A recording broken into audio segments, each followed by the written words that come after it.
नमस्कार दोस्तों, आप सभी का स्वागत है एनकेपी प्रोडक्शन में। मैं हूं नीरज और चलिए आज आपको अपडेट करने जा रहे हैं। वो है एडमिशन 2025 से रिलेटेड।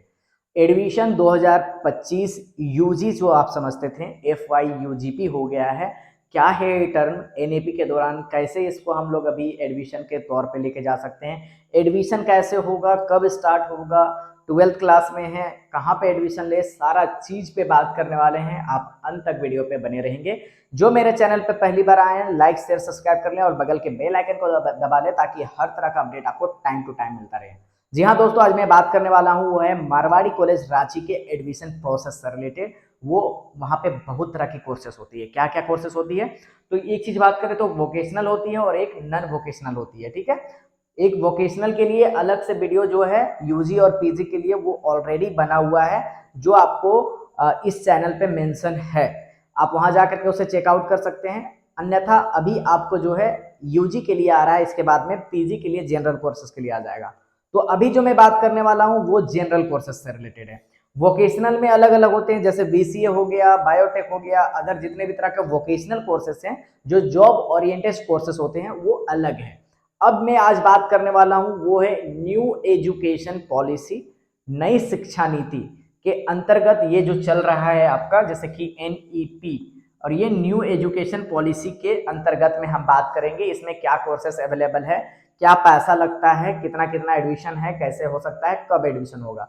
तो चलिए अभी मैं इसमें पढ़ूं उससे पहले मैं आपको ये बताना चाहूंगा कि डिस्क्रिप्शन में अब आपको व्हाट्सएप का लिंक दिया हुआ है। आप जा करके व्हाट्सएप में भी ज्वाइन कर सकते हैं। क्यों जरूरी है ज्वाइन करना, मैं आपको बता दूं। वीडियो लेट से आता है लेकिन वहां पे मैसेज बहुत जल्दी आ जाता है, तो आपके लिए मैसेज वहां पर अवेलेबल रहेगा। आप अगर ज्वाइन करते हैं तो वहां से क्विक अपडेट आपको मिलेगा।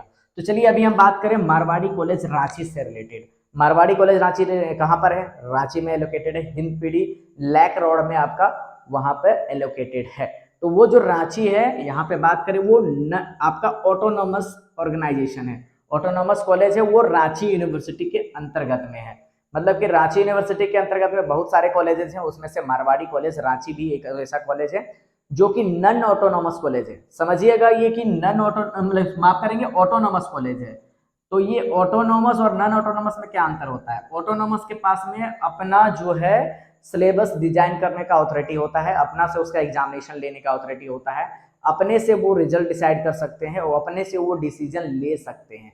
तो इस तरह से है कि ऑटोनोमस के पास में पावर रहता है। उनका जो एग्जामिनेशन सेंटर पड़ता है वो सेम कॉलेज में पड़ता है। मतलब मारवाड़ी कॉलेज में एडमिशन ले रहे हैं तो एग्जाम आपको कहाँ पे देना होगा, वो मारवाड़ी कॉलेज में भी देना पड़ेगा। उसके अलावा कहीं दूसरे जगह सेंटर नहीं पड़ता है। नॉन ऑटोनोमस कॉलेज में क्या होता है, दूसरे जगह जाकर के आपको सेंटर पड़ता है, वहां जाके एग्जामिनेशन देनी पड़ती है। ये बड़ा डिफरेंस आता है। तो ये आपका जो है रांची यूनिवर्सिटी के अंतर्गत में ऑटोनोमस ऑर्गेनाइजेशन है। अब बात करें एडमिशन 2025 से रिलेटेड, जो कि आप लोग जनरली यूजी बोलते हैं। तो ये जो यूजी है ना, वो अब क्या हो गया है एनएपी के अंतर्गत में FY UGP। तो ये FY UGP क्या है, 4 ईयर कोर्स मैंने लिखा है इसमें। तो ये FY UGP क्या है, 5 ईयर अंडर ग्रेजुएशन प्रोग्राम, माफ करेंगे 4 ईयर अंडर ग्रेजुएशन प्रोग्राम। ठीक है, तो 4 साल।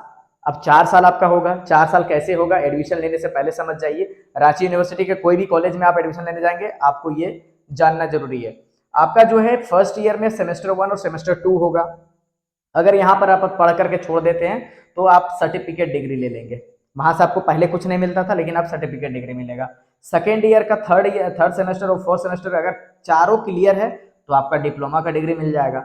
अगर 3 साल पढ़ करके छोड़ते हैं तो यूजी मिल जाएगा, और चौथा साल कंप्लीट करते हैं तो आपको रिसर्च स्कॉलर मिल जाएगा। उसके बाद में आपको पीजी करने की जरूरत नहीं है।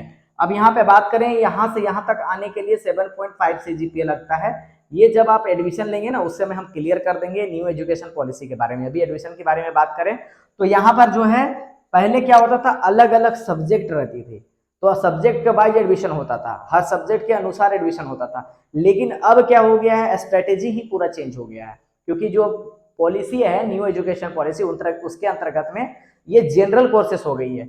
तो जनरल कोर्सेस में पहला क्या है, वो है आपका साइंस, दूसरा क्या है कॉमर्स, और तीसरा क्या है आर्ट्स, जिसको हम लोग ह्यूमैनिटीज भी बोलते हैं। ठीक है, तो ये जो है साइंस, कॉमर्स एंड ह्यूमैनिटीज जो है, ये 3 ऐसे आपके हैं जो कॉमन कोर्सेस हो गया है। आपका एडमिशन होगा या तो साइंस में एडमिशन होगा, या तो कॉमर्स में होगा, या आर्ट्स में होगा। पहले क्या बोलते थे कि हम क्या कर रहे हैं, इकोनॉमिक्स में एडमिशन ले रहे हैं, जूलॉजी में एडमिशन ले रहे हैं, तो अब वो उस तरह से नहीं होगा, आपका कॉमन कोर्स है, या तो आप साइंस में ले रहे हैं, आर्ट्स में ले रहे हैं या कॉमर्स में ले रहे हैं, ठीक है। अब इसके अंतर्गत में आपको ये चूज करने का ऑप्शन देगा जो कि माइनर सब्जेक्ट और मेजर सब्जेक्ट में आपको एडमिशन लेने का ऑफर मिलेगा, ठीक है। तो इसमें कौन सा सब्जेक्ट अवेलेबल है मारवाड़ी कॉलेज रांची में, उस पर बात करें तो जनरल कोर्सेज के लिए आपका बॉटनी अवेलेबल है, केमिस्ट्री अवेलेबल है, मैथ्स अवेलेबल है, फिजिक्स अवेलेबल है, जूलॉजी अवेलेबल है। इसके साथ साथ में कॉमर्स अवेलेबल है, economics, history, political science, geography, Bengali, English, Hindi, home science, philosophy, psychology, Sanskrit, sociology, Urdu और टीआरएल, ट्राइबल रीजनल लैंग्वेज। तो ये जो है आपका इस तरह का आपका ट्राइबल लैंग्वेज में बहुत सारे होंगे, हो होंगे, कड़िया होंगे, तो इसमें ऑल हम कर दें, ठीक है। हो गया, कड़िया हो गया, खोटा हो गया, ये सब सारा चीजें इसमें आपका अवेलेबल है। मतलब इतने सारे आपको सब्जेक्ट अवेलेबल है, ये सब्जेक्ट आपको मिल जाएगा। इसके साथ साथ में एडिशनल जो आता है वो अलग बात है।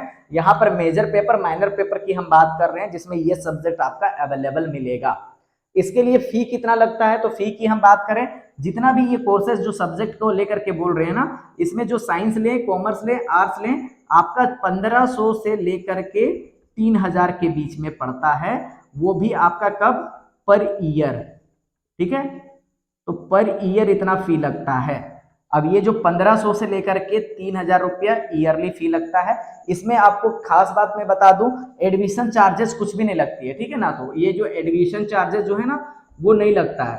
तो एडमिशन चार्जेस क्या हो जाता है कि मतलब फर्स्ट ईयर में जब एडमिशन आप लेंगे उस समय आपको बोलेगा एडमिशन के लिए चार्जेस देना है, तो उस समय जो चार्ज आप देंगे ना, जो 1500 से लेकर के 3000 के बीच में जो भी होगा, तो ये 1500 से 3000 वो 1 साल का आपका फी हो जाएगा।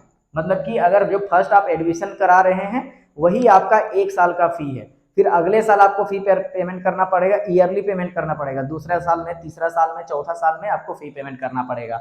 जितना आपका फर्स्ट साल में लगेगा उतना ही सेकेंड साल में लगेगा, थर्ड साल में लगेगा, चौथा साल में थोड़ा सा बढ़ सकता है, वो फाइनल डिग्री लेने की वजह से, ठीक है। अब ये जो है मैं बात क्यों कर रहा हूँ 1500 से लेकर के 3000, ये वेरी करता है। वेरी कहाँ के करता है, अगर एसटी हैं, एससी हैं, ओबीसी हैं और जनरल हैं, और इवन दैट बॉयज हैं एंड गर्ल्स हैं, ये सब चीजों पे कैटेगरी डिवाइड होता है। जो 1500 से गर्ल लड़की जैसे है जो एसटी एससी के हैं उनको 1500 तक में ही हो जाता है। अगर जो जनरल से हैं उनका 3000 पहुंच जाता है, किसी का 3200 पहुंच जाता है, हद से हद 3500 से ऊपर नहीं पहुंचता है। मतलब कि अगर आप एडमिशन लेना चाहते हैं तो आपका जो है कॉलेज में पेमेंट करना पड़ेगा, तो वो कितना है 1500 से लेकर के 3000 के बीच में या 3500 के बीच में आपको पेमेंट करना पड़ेगा। इसके अतिरिक्त आपको क्या चार्जेस लगती है, तो हर सेमेस्टर में एग्जाम फी लगता है। जैसे सेमेस्टर 1 में एग्जाम फी आप देंगे, एग्जाम फॉर्म भरेंगे, वो लगभग आपका 500 से लेकर के 1000 के बीच में होता है। प्रैक्टिकल नॉन प्रैक्टिकल पे डिपेंड करता है, 700 या फिर 800 के आसपास में होता है। किसी किसी जो सब्जेक्ट होता है उसमें 1000 होता है। तो ये हो गया कि सब्जेक्ट वाइज में आपका ये फी लगेगा। तो ज्यादा पैसा आप कैलकुलेट कर लीजिए, रहने खाने का अपना देख लीजिए, इसके लिए यहाँ पर कॉलेज कोई अवेलेबल नहीं कराता है। इसके साथ साथ में बात करें जो ये आपका 3500 रुपया है, 3500 रुपया के साथ साथ में ये एग्जामिनेशन फी 2 बार, साल में 1 बार जोड़ दें तो 1000 2000 और इधर आप जोड़ ले 3000, तो मतलब लगभग 5 से 6000 के बीच में आपका 1 साल में खर्चा बैठेगा मतलब कि फी के नाम पे, ठीक है। तो यहाँ तक है। अब एडमिशन कैसे होता है, तो ये जो चीजें है ना, जब हम वोकेशनल की बात करते हैं तो वोकेशनल का एनसीआर का जो है ऑफिशियल वेबसाइट से होता है, लेकिन जब हम FYUGP की बात करते हैं तो इसका एडमिशन कहाँ से होता है, ये होता है आपका चांसलर पोर्टल। चांसलर पोर्टल आपको पता होगा, चांसलर पोर्टल, ठीक है। तो जब इसका फॉर्म निकलता है चांसलर पोर्टल पे जो है आपको फॉर्म भरना पड़ता है। एडमिशन प्रोसेस क्या होता है, चांसलर पोर्टल पे आप क्या करेंगे,